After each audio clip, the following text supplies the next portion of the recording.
Hey everybody, Shoebox Legends here. Thanks for joining me today for a little buyback rummage here on the channel.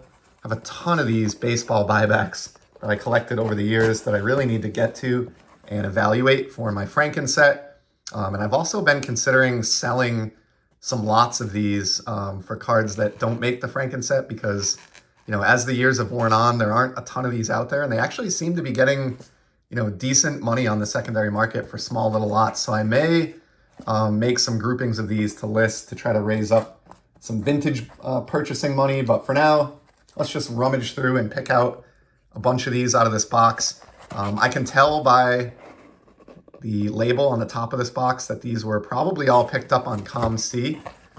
For years, especially in the height of the buyback program, I would just peruse ComC regularly and look for cheap buyback cards, and especially these Topps Heritage. So here's a 67 Gil Blanco, or Blanco for the Athletics.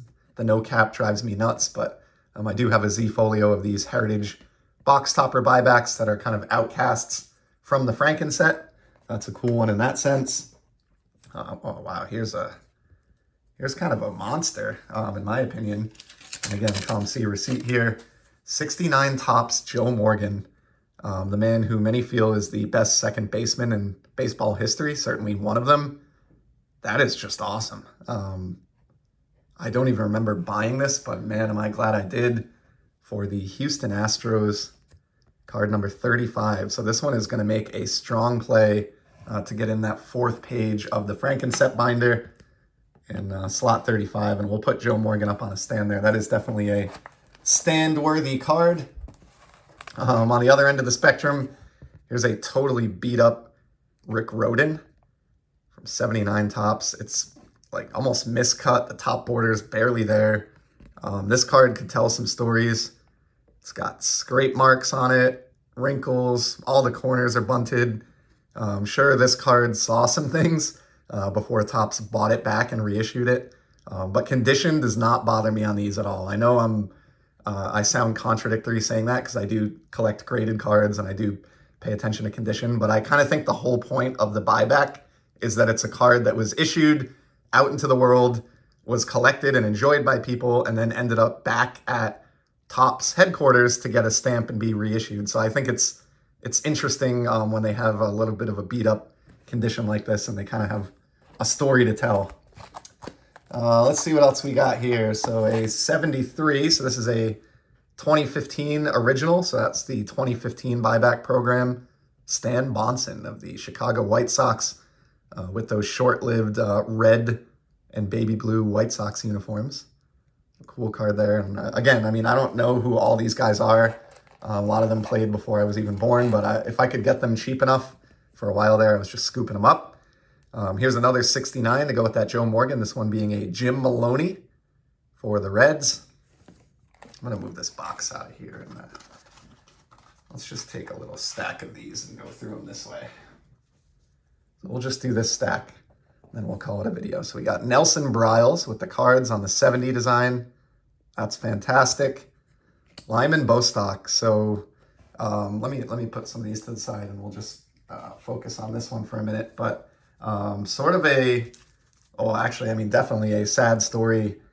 This guy was murdered by a jealous lover. It was a mistake.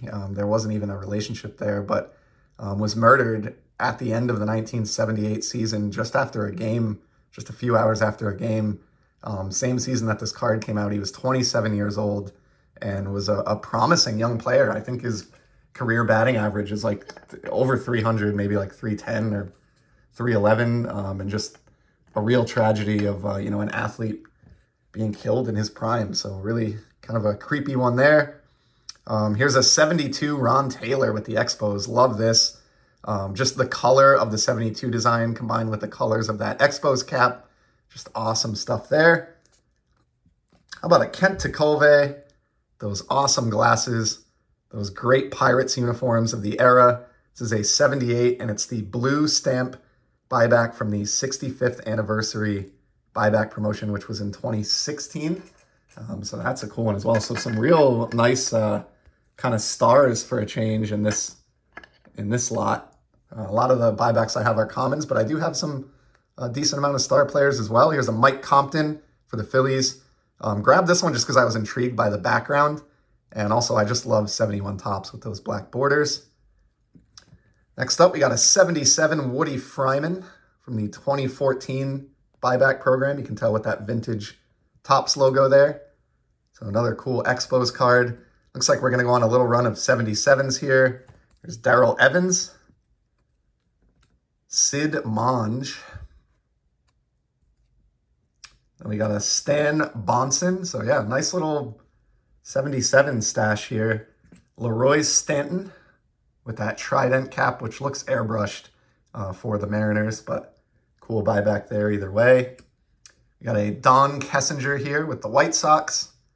It's kind of an interesting photo, and this one is a 79.